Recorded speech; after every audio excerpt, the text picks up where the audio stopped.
TV9 বাংলার খবরের জেরে সরকারি খাতায় যে মৃত বৃদ্ধা তার ভাতা এবারে চালু করতে উদ্যোগ নিল গ্রাম পঞ্চায়েত। কি খবর এই মুহূর্তে সকাল 11:30 বিগ ওয়াল আপনাদের সামনে তুলে ধরি।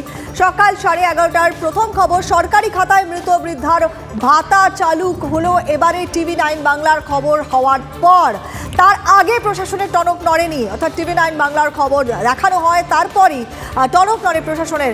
ইম্প্যাক্টফুল এই খবর আপনাদের সামনে আমরা তুলে ধরো। এরপর আমাদের আজকের দ্বিতীয় খবর, হরিরামপুরে টেন্ডার জমা নিয়ে তুমুল বাকবিতণ্ডা। ঠিকাদার অভিযোগ করছেন যে তাকে টেন্ডার তুলে নিতে চাপ দেওয়া হয়। হরিরামপুরের ঘটনা, কন্ট্রাক্টর সংগঠনের সদস্যের বিরুদ্ধে থানায় অভিযোগ দায়ের হয়েছে। কি খবর ইন ডিটেলসে আমরা আসবো, তবে প্রথমে যেমনটা বললাম যে খবর আমরা আপনাদের সামনে তুলে ধরেছিলাম, TV9 বাংলা যে খবর তুলে ধরেছিল, সরকারি খাতায় মৃত বৃদ্ধা, তার ভাতা বন্ধ ছিল কারণ তিনি সরকারি খাতায় মৃত। সেই বৃদ্ধার ভাতা চালু করতে উদ্যোগ নিল এবারে গ্রাম পঞ্চায়েত। কখন না যখন TV9 বাংলায় খবর সম্প্রচার করে। ঘটনা বানারহাটের সাকোড়াঝোড়া 1 নম্বর গ্রাম পঞ্চায়েতের বাসিন্দা বৃদ্ধা রঞ্জিতা মজুমদার। তিনি অভিযোগ করেন যে তিনি জীবিত, কিন্তু সরকারি পোর্টালে তিনি মৃত। 4 বছর ধরে তার বার্ধক্য ভাতা তিনি পাচ্ছেন না। এই খবর প্রথম আমরাই তুলে ধরি। খবর পাওয়ার পরই নড়ে চড়ে বসে স্থানীয় গ্রাম পঞ্চায়েত। বৃদ্ধার পাশে দাঁড়িয়েছেন পঞ্চায়েত উপপ্রধান। বৃদ্ধাকে নিয়ে দুয়ারে সরকার ক্যাম্পে তিনি যান। বৃদ্ধা ভাতা না পেলে আন্দোলনে বসার হুঁশিয়ারি উপপ্রধানের। কাদের গাফিলতিতে ভাতা পাচ্ছেন না বৃদ্ধা, একে অপরের দিকে দায় ঠেলছে ব্লক প্রশাসন এবং গ্রাম পঞ্চায়েত।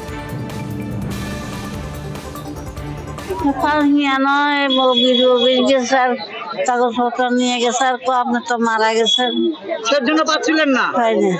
তো আজকে আবার আসছেন? হ্যাঁ। কি বললো পাবেন? পাবো বলি তো কইছে।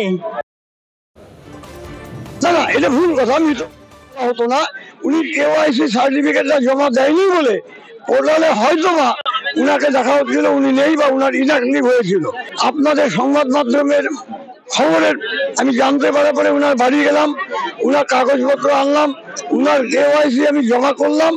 আজকে উনি আবার নিজে আসক্ত হওয়ার জন্য দুয়ারে সরকারের ক্যাম্পে আসলো, মানে বিডিও অফিস থেকে টাকা ছাড়লেই উনি সেটা পাবেন। ব্লক অফিসের গাফিলতির জন্যই এই বৃদ্ধা 4 বছর না 2 বছর ধরে পাচ্ছে না। এটা কোনো টেকনিক্যাল কোনো সমস্যা ছিল নাকি জানা নেই, কিন্তু ওনার আইডিটা এখনো অ্যাক্টিভ আছে।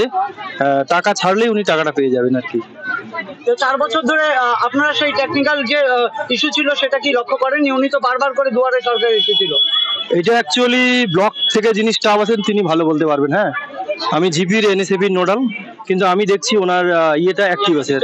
এখন টাকা ছাড়লেই উনি পাবেন। এখন টাকা